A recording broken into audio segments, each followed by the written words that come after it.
In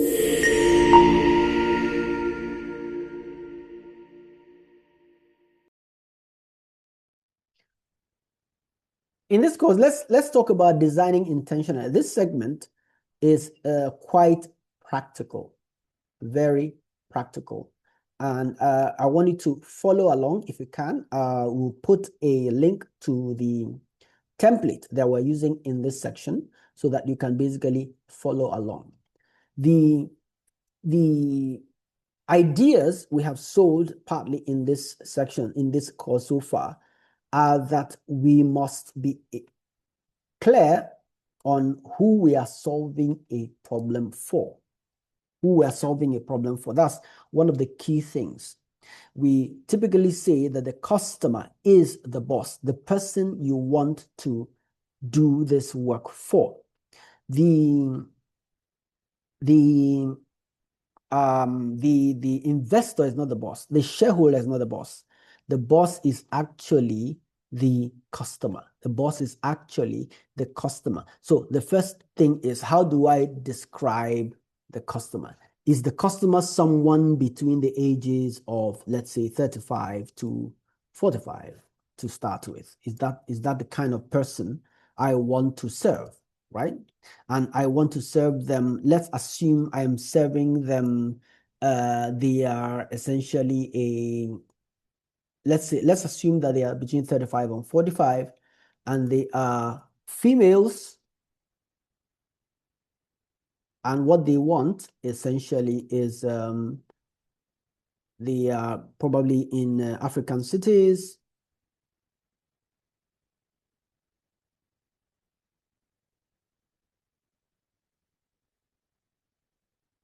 Okay, they are living in African cities, Lagos, Nairobi, Accra, and so forth. And what they are looking for relationship. They're looking for life partners. It's a clear need. Social status, middle class. They are middle class, they are busy, and they are basically looking for how they can settle in with their life partners, right? And what are they looking for? They're looking for life partners. Very simple, very basic, now this is a known group of people. A known group of people, right? They are known, we know them, right? And you decide that the first task is, in this business, we need to say, this is my boss. My boss is a 30 to 45-year-old female living in an African city who works for a bank, telco, oil company, etc., middle class, middle manager, and they are looking for a life partner. They are looking for a sustainable relationship. That's their aspiration. And in this aspiration, I now decide, how can I create value for them? So we can look at this value proposition canvas as the method or the way in which what I provide matches what they are looking for. So we're going to do it very quickly with examples.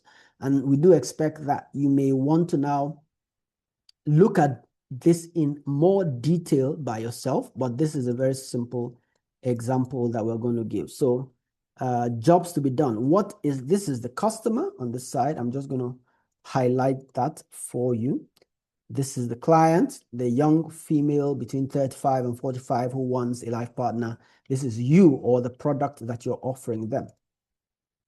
And what do they want? They want to settle down. Yeah, they just want a life partner. That's all. Very simple need, very basic need that they are looking for, right? Let me look at this. Yeah, very basic need that they are looking to accomplish. They want to settle down, they want to get married, they want their lives to change. They have achieved a certain level of comfort in their lives, and they want to go higher with it. They want to go higher in terms of doing more with their lives by having someone to spend their lives with. Now, what are their pain points? Maybe their pain points is no time. no time to socialize. Okay. Maybe their pain points are, let's take two. Low trust for men. Yeah, because of course, if they don't have time to socialize, they don't know who they are going to be connecting with. They have a problem making a choice or even allowing themselves to be exposed. Maybe they have been hurt before. What are their gains? Their gains represent ways in which you could create additional value, things they want to improve, right? Their pains are things they want to remove. Their gains are things they want to improve with their lives. Maybe they want to create a social life that fits their schedule, for example, or a social life that matches the kind of people they want to meet, right? Maybe they also want to cut down on or manage their time better, right? Right? Manage time better. Yeah. Okay, and you decide what product am I going to create that will match the pains and the gains of these people that I have targeted. What are my pain relievers, things that remove their pains, and the gain creators, things that basically introduce these gains into their lives. So we could look at it very quickly and say, maybe I want to create invite-only events. Okay, invite-only events, yeah. Invitation-based events for them. And I want to provide other services like housekeeping, right? To handle some aspects of their lives. It could be housekeeping, virtual assistant, whatever it is that addresses that time management concern. Now, to address their pains, I want to, my apologies. Yeah, I want to also, it's basically the same thing. Tailored events, yeah, that fit their schedule fit. And this fitting their schedule, it could be Saturdays, it could be Sundays. Maybe you've decided, you've done the checks and you realize that Saturdays are not so good. They're just coming back from work on a Friday, and maybe they've gone out somewhere on a Friday night and they now need to rest on a Saturday, and you do something on a Sunday for them to meet with real people who have similar interests. They have low trust for men. So you basically include some kind of background check service, right?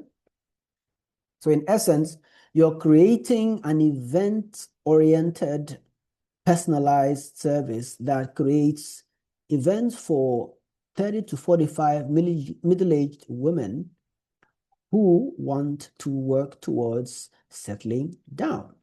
And what you're doing there is there could be so many things you've built. Maybe you've built a mobile platform for them to belong to. They may not have time for that, time to, search on the mobile platform.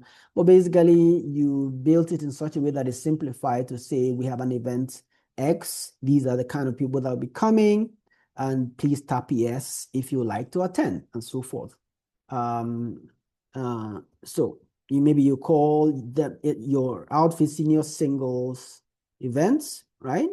And basically that's your product. You are addressing the gains, addressing the pains for this specific set of people that you have identified in the previous slide. Now, you now need to think about these set of people who you are basically identifying or isolating. How will they consume your product? And this is called the customer journey. How will they consume your product? It could be quite simple. It could be quite simple if you want to make it that simple. But you must contextualize it. Remember, we are designing this intentionally. We are designing this intentionally. So we could say step one, you Remember, context. These people are not very free. They don't have a lot of time. So asking them to sign up on an app, especially in Africa with poor digital internet services, with limited access, with limited time, maybe it's not going to work. So you ask yourself, how do I reach them? It could be as simple as identify where they work and visit with flyers or intro events. So you are talking to these employers and asking them, we need to come and show our product to your young ladies of this description, these personas. We want a referral-based system that if I talk to 10 people in a closed event, private event, they can also talk to their friends and say, there's this company that can help us meet new people. So it's relationship-based. It is, referral-based. And once you have sold the vision to them, they join the network. After they join the network, you now ask them to onboard on the app because you gain trust. There's an app related to this. Onboard on the app. Okay. Once they onboard on the app, you make it simple enough that they begin to browse events. Browse events. In browsing events, you give the assurance that there's a small fee to pay. The small fee to pay is a paywall. It's a barrier to entry, sort of. It's a way to make sure that the caliber of people that they are going to be meeting represents what they are looking for. So paid membership, screened members, yeah? And they will be able to look at profiles that match their social status, and then they attend events. Yeah, when they attend events, and they're able to find people, right? You find people, connect with people. They connect safely. And then if they want, they can go deeper or request background checks. So you are providing the platform for them to connect, to understand and know the people they are basically interacting with. You are helping them make sure that community is closed, they are connecting safely, and they have the option of asking you to do background checks to specific people if they want to go deeper in the relationship. So that's how they get to the package of value that you have described in the previous slide.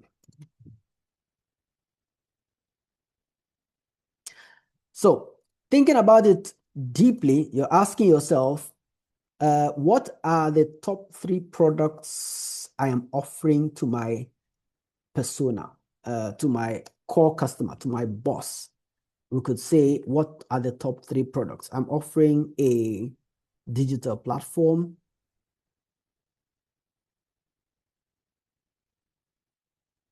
Yeah, I'm offering events. I'm offering, safe relationships. We could simplify it that way. We could simplify it that way, the focus is the first law of success. So if we're going to design a set of products, we could start with it by saying, what are the top 3? Because 80% of your value is being generated by 20% of your effort. That's the Pareto principle. The Pareto principles, 20% of your products are generating 80% of your income. Important to identify that 80%. Identify that 80% that is responsible, or that 20% that is responsible for 80% of your value, and focus on them. As you go along, you can begin to capture value in other ways. Now, as you begin to sell your product, you will discover those key products that trigger customer interest most. It could be the events. They just want to be out. It could be something else. It could be the background checks. It could be something else. But the idea is you should have mechanisms for getting enough feedback so that you be able to really tell what is working. Because remember, when we talked about strategy, we talked about what might be. What you thought might work is not necessarily what will work. When you get into the real industry, into the real, into the trenches, you begin to see clearly what is actually working. And that means you must be capturing customer data. You must be capturing other kinds of data that gives you the insight that you're looking for, that will help you focus better and do better in your products. Now, you also want to identify what 3 products am I doing well at and how can I improve, right? If I'm doing well in one area and it's a very important area to the customer, good. If I'm not doing well in that area, but it's a very important area to the customer, I need to improve my ability to deliver to the customer in that area, right? I need to do that. I need to focus on what is working, copy what is working, focus on what is working. You also think about the top 3 customers by repeat purchase, which means I'm not just thinking about my product, I'm also thinking about who is purchasing my product. It could be Sandra, it could be Lee, Elsie, and so forth. So I know them. They become my priority customers. And I begin to make them the focus of my effort. Why? Because they are high value customers. It doesn't mean I ignore the rest. It means I basically segment my customer base so that those who are creating the most value for me, are getting the most attention. They are also giving me the most feedback. What is really keeping them with me? That I can feed back into my process that creates more value for the rest of my customers.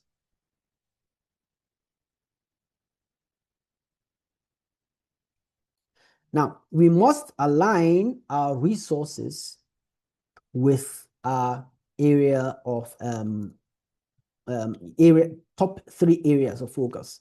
If we're doing marketing, we must ask ourselves, how do I draft my copies for the most profitable and most popular product? How do I refine my talent, which means those who are working for me, to deliver my best product well? How do I segment my customers to make sure that I am serving the most rewarding customers most?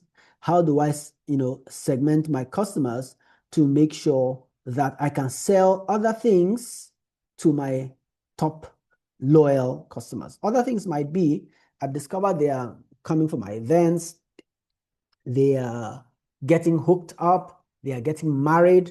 At some point, I begin to say we can also sell baby products. It doesn't necessarily mean you lose focus on your core. It could mean you get a partnership with a baby product supplier that says, when you sell products to my customers, sell it to them at 5% profit and give me 5% commission and so forth. So you use partnerships to develop those so that all your resources are aligned in terms of how you focus your marketing, how you refine your talent, how you segment your customers for reselling and upselling. Now you could go further and begin to articulate more profound things about your business as you begin to do it. Now there's always that tendency to get sidetracked or distracted by early success. But it's important to evaluate yourself. You ask yourself, what am I doing well? Now, you could do this with what we call a SWOT analysis. A SWOT analysis is strength, opportunity, weaknesses, opportunities, threats. On the top part of this SWOT, you will be able to articulate those intrinsic advantages that you have versus the intrinsic disadvantages, right? And then on the lower part, you look at those external elements that may be impacting your business, opportunities out there. It could be that for your line of business, suddenly there is a surge in the attention on women in terms of providing them opportunities to work and do business. So you want to leverage that. You want to go into those who are pursuing women's rights. You want to attend International Women's Day events. You want to talk to people who are women leaders because you want to get into those circles, their opportunities. Because the fact that a woman is now empowered doesn't mean her emotional needs are met. So getting into those spaces gives you an advantage. And then there could be threats. There could be threats like security. There could be threats like those who feel women should be at home. There could be threats like men who say, once my lady starts gets married, she shouldn't work any longer. So how do you handle those? How do you educate people and so forth? So in essence, we can actually explore the internal and external factors that affect our business on the positive and on the negative side using a SWOT. We could also stretch the external factors by looking at political, economic, social, cultural factors, and technological factors that impact our business. This could be government policies. This could be inflation in the economic space. This could be social class thing. If you go to the northern Nigeria, for example, there are taboos around what a woman should do and should not do in public and so forth. And then technological factors like women deciding, okay, I'm going to ask ChatGPT what kind of man suits me best.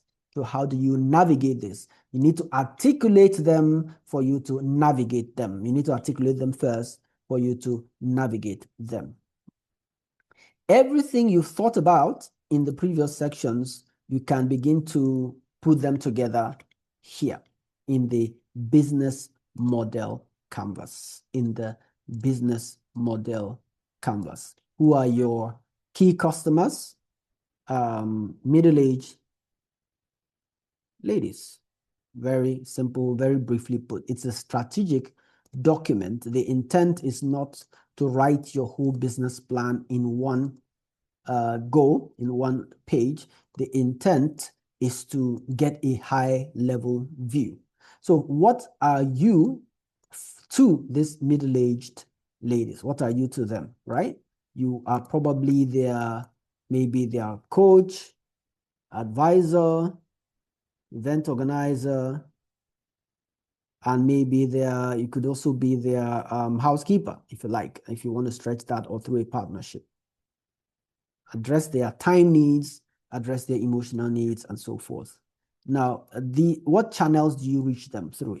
Mostly in person, and maybe through networks or relationships or referrals, right? And what are you promising them? What are your value propositions to them? It could be you are saying that safe, secure events and relationships with the right people and so forth, right? So that is what you are offering to them. You're offering that to them. And how do you do that? You've defined it already. You do events, background checks, and matching, and so forth, right? What do you use? There you have staff, you have a platform, and you have maybe physical artifacts that you use, or maybe security networks, if you like, to do background checks. Who are your partners? Your partners could be wedding planners,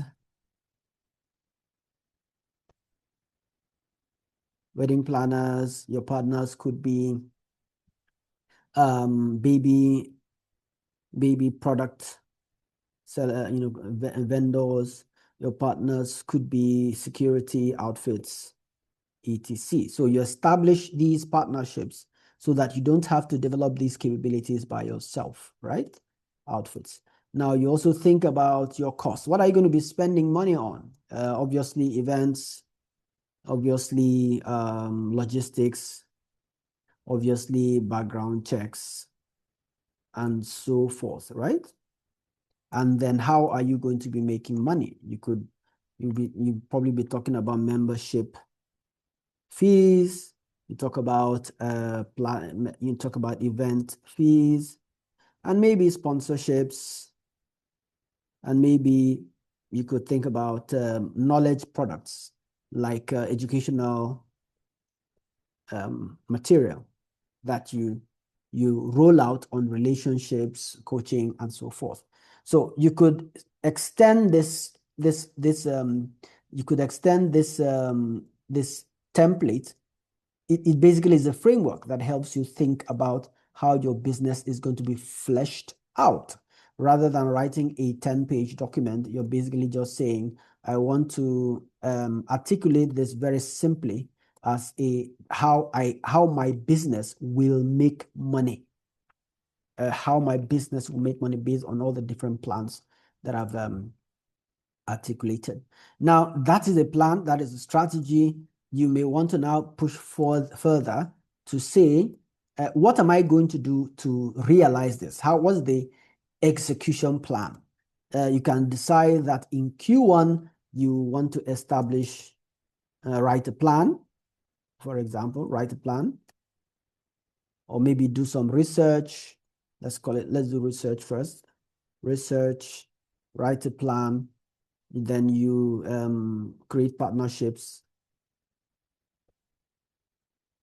Then once you get through that era, you want to, in Q2, create a brand, advertise your offer, and then begin to engage potential customers in person. Yeah. Q3, you might now be creating events, start building the platform, build mobile platform, then begin to start, doing background checks for those who have joined, right? Some of them that's easy to do because you want to give some assurance to the first set of people. I would say that on your platform, you probably want to collect information, but you want to collect it in phases and say phase one, just give me your name, email, where you work. Then maybe there's a prompt 1 month later to talk about your family background, where you come from, and so forth. So Q4, you could go on with other things. You could go on with full business registration if you've not already done that, or maybe you do that at the beginning. You could go on with doing your next event. You could go on with collecting feedback for previous events and so forth. So this view allows you to basically, in essence, to think about how you are going to execute your plan. Allows you to think about how you are going to execute your plan. Now, we could push further on this. We won't spend too much time here. 2 more tasks. We begin to outline our goals. Our goals are outlined based on the SMART structure. Our goals must tell us exactly what we intend to achieve, by when, and why, right? And that's the example of the structure there. Goals can also be categorized in 5 areas: the strategy goals, the structure goals, how you want to build out your business, the sales goals, how much you want to make in each season, the size, how much you want to grow, how many staff, the schooling or learning goals. So think about these and outline key goals that you want to achieve within the period. And by the time you go through this way of thinking, you will have achieved a lot in terms of clarity I've achieved a lot of clarity on how you are basically building or bootstrapping your business. Remember, this is about starting from scratch, going from the ground up. And going from the ground up, your thinking is more powerful than the amount of money being injected. You must leverage the resources that are available to you to make the best of your business. All right.